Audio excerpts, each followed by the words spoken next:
Kami, bangsa Indonesia, dengan ini menyatakan kemerdekaan Indonesia.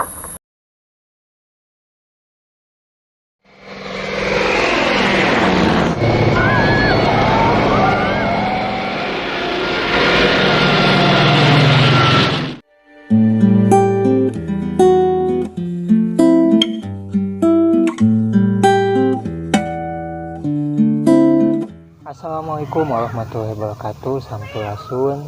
Berjumpa lagi dengan saya Fahmi Taufik Farizal. Selamat datang di Sahabat Pena Sambawa Satria Pegunungan. Yang pasti sebelum kalian melihat konten-konten yang terbaru dari kami, jangan lupa like, share, comment, and subscribe-nya. Lembar foto di masa lalu tentunya sangat berharga. Sangat berharga karena saat itu tidak seperti di zaman sekarang ya.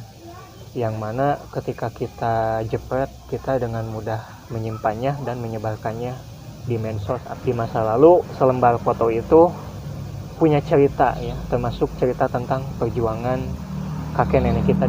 Dan di sini ada sebuah foto ya. Ini adalah foto dari kakek saya ya, yang saat itu bisa dikatakan ikut berjuang bersama kawan-kawannya di masa setelah kemerdekaan Indonesia. Kakek saya ini bernama Sahnan Subanas. Beliau lahir di bulan Agustus tahun 1928 dan beliau berasal dari Ciamis ya. Kurang lebih 7 tahun yang lalu saya dan ayah saya sempat melakukan penelusuran ke daerah Banjarsari, tempat di mana kakek saya ini saat itu ikut berjuang. Jadi alasan saya dan ayah saya saat itu ke Banjarsari itu ingin mengungkap sebuah peristiwa yang mana konon alasan kakek saya ini ikut berjuang bersama kawan-kawannya itu karena kakaknya tertembak oleh Belanda ya. Dan kejadiannya itu katanya di Ciseel Banjarsari ya. Dan setelah 7 tahun berlalu, saya masih penasaran dengan cerita itu, cerita yang mendorong kakek saya ikut berjuang ya. Berjuang untuk mempertahankan kemerdekaan ya. Sampai-sampai 2 minggu yang lalu saya sempat terpikir bagaimana kalau saya mencari informasi, maksudnya ke negeri Belanda, tentang tentara yang pernah menembak kakak dari kakek saya. Tapi yang pasti di sini itu namanya perang. Yang namanya perang ada resiko hidup dan mati ya, seperti itu ya, baik di pihak kita maupun di pihak lawan, seperti itu ya. Dan di sini tugas saya adalah mencari fakta sejarahnya, seperti itu ya. Dan saya menemukan sebuah dokumen ketika saya kuliah dan saya sempat copy ini tentang peristiwa seputar Long March Siliwangi. Karena konon cerita dari ayah saya dan juga dari almarhumah nenek saya, katanya beliau juga sempat ikut hijrah ke Jogja ya. Di halaman 49 ya. Ini judulnya itu Badan Pembina Korps Siliwangi ya. Sejarah dokumenter perjuangan Divisi Siliwangi yang direkam dalam monumen perjuangan Long March Divisi Siliwangi di Lapang Dalendong Buah 2 Sumedang ya. Belanda mengadakan pengepungan ya, pembersihan ya. Yang mana di sana itu di Jalan Tanggul Ciseel. Jadi ada perlawanan ya. Jadi kedatangan Belanda ini dilawan oleh dari pasukan kita ya, tentunya ya. Dan di sini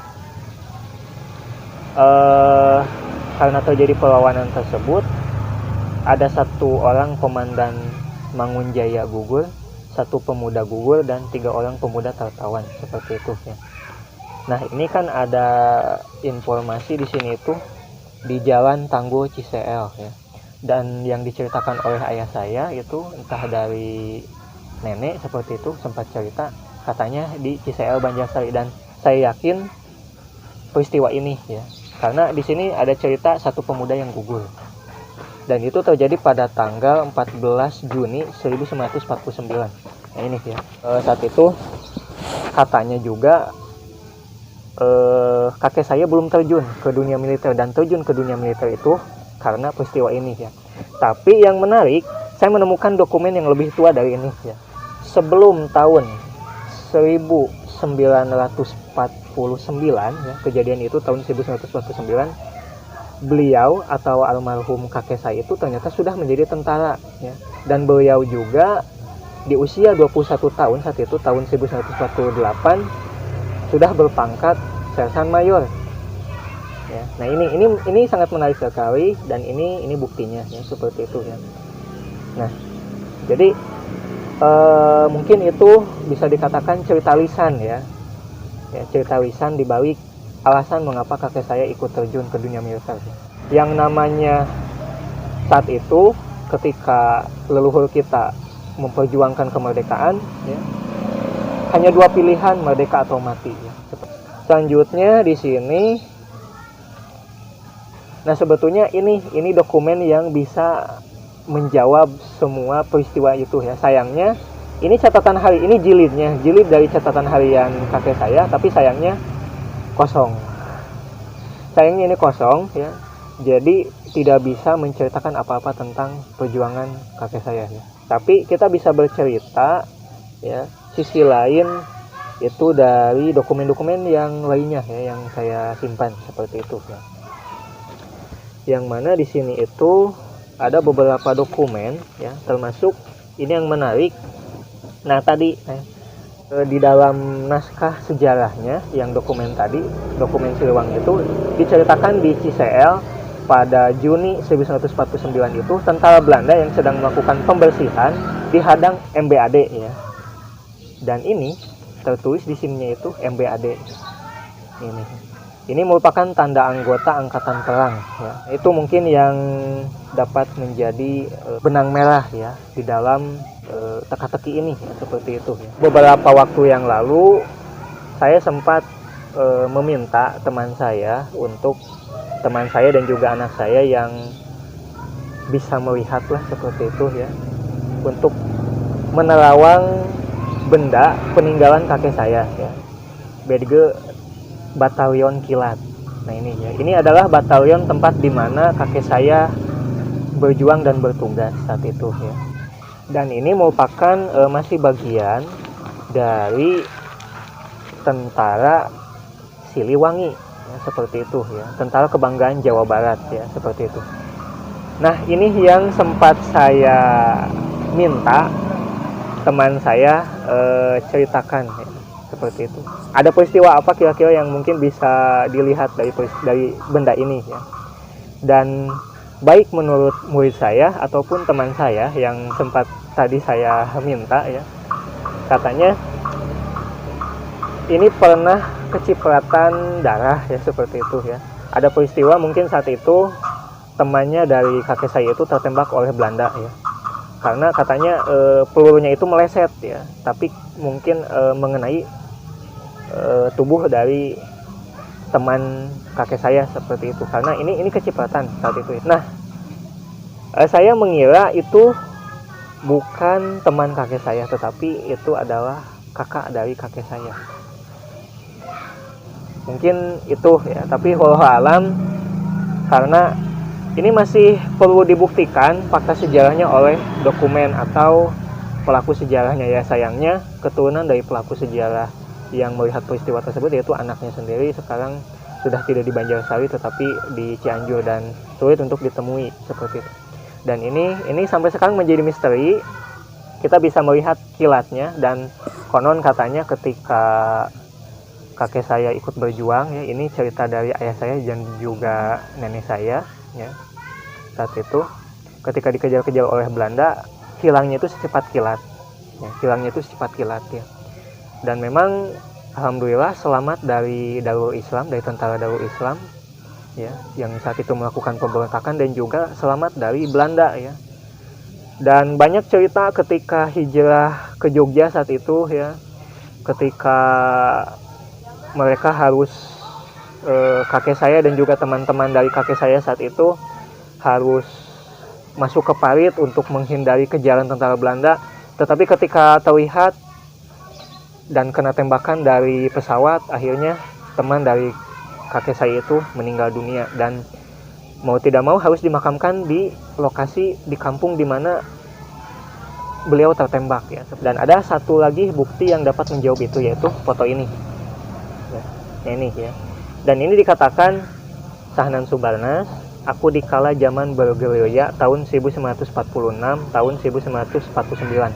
Ini perjalanan bergerilya beliau dari tahun 1946 sampai 1949 ya. Nah, ada cerita menarik mengapa di foto yang tadi ya, di foto yang ada batalion kilat, ini rapih rambutnya tetapi ini gondrong ya. Jadi saat itu di dalam sejarah Siliwangi ada ikrar yang tetap dipegang teguh oleh tentara Siliwangi saat itu, bahwa kami akan tetap gondrong sampai tentara Belanda hengkang dari Indonesia. Kita mungkin bisa lihat biasanya di film-film atau di foto-foto tentara Belanda itu rapih ya, rambutnya itu klimis ya. Nah, berbeda dengan tentara kita yang rambutnya itu gondrong ya, kayak gembel ya kalau secara kasar seperti. Dan itu sebetulnya kesengajaan ya. Itu perlawanan dari tentara kita ya. Jadi itu adalah simbol ya, sampai Belanda sampai kapanpun kalau Belanda belum hengkang, maka rambut kami akan tetap gondrong. Ini ya, tapi ini tidak ada, ini jangan dicontoh ya bagi anak-anak saya ya, nanti kalian dirajia oleh kesiswaan ya. Nah itu ya, itu jadi setiap lembar foto tentu punya cerita, dan nanti kita akan bercerita lagi tentang foto-foto ini ya. Foto-foto ini dulu disimpan di laci almarhumah nenek saya ini ya. Jadi ini nenek saya ya, ibu dari ayah ya, seperti itu ya. Ini Esi Sukaisi ya, almarhumah. Ini adalah foto asli. Kalau tadi kan foto yang besarnya ya, ada tulisannya di sini, aku dikala zaman bergerilya tahun 1946 tahun 1947 sampai 1949 ya. Nanti kita coba baca sebuah dokumen yang berkaitan dengan foto ini. Ini bukti bahwa zaman dulu yang berjuang itu termasuk para pemuda ya. Nah, ini yang sedang menulis catatan harian itu adalah kakek saya ya. Kata ayah sih ini katanya di Ciwidey kalau tidak salah ya. Ini foto teman-teman kakek ketika berjuang di batalion kilat ya. Kalau tidak salah di belakangnya ada namanya. Ini namanya itu siapa ya nih? Hasri atau apa ya? Ini ya.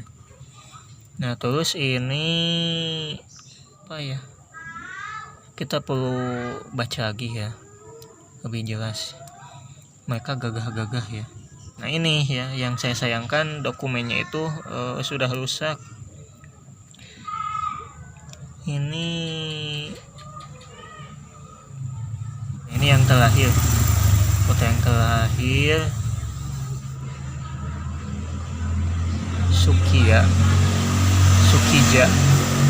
Sukija ya. Kita doakan teman-teman kakek dan kakek semoga ditempatkan di tempat yang terbaik di sisi Allah Subhanahu wa taala. Atau kakek ya, ada teropong ya. Di belakangnya ada sebuah motor ya. Dan itu ada yang menenteng senjata. Nah, saya rasa ini suasana ketika pulang dari Jogja ya, di Yogyakarta ya, hijrah Siliwangi itu ya, pulang kembali ke daerahnya masing-masing ya. Ini adalah almarhum kakek saya ya, S. Subarnas ya, dan ini kawan-kawannya. Kita bisa lihat pakaian zaman dulu itu celananya itu besar ya. Ada cerita dari ayah saya, katanya satu botol saja bisa masuk ke celana ini ya. Ini menarik sekali kalau dibuat kayak drama atau apa ya. Nah, ini entah apa, terlihat sibuk, ada yang melihat peta. Lalu kakek saya sedang menulis ya. Kakek saya lebih di administrasinya, makanya banyak menyimpan dokumen ini. Ini sayangnya rusak, jadi tidak jelas mereka ini sedang apa.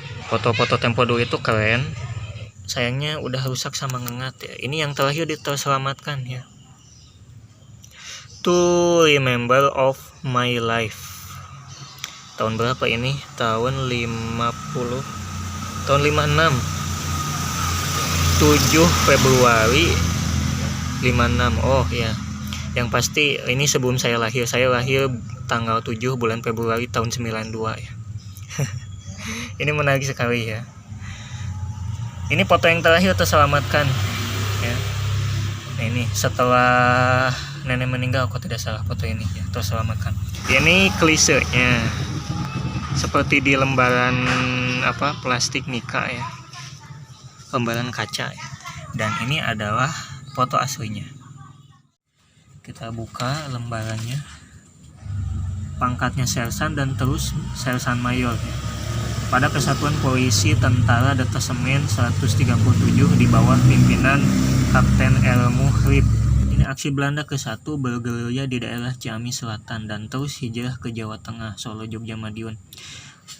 Menyaksikan peristiwa penyerahan kedaulatan di Istana Merdeka kalau sekarang itu ya, itu terjadi Desember 1949.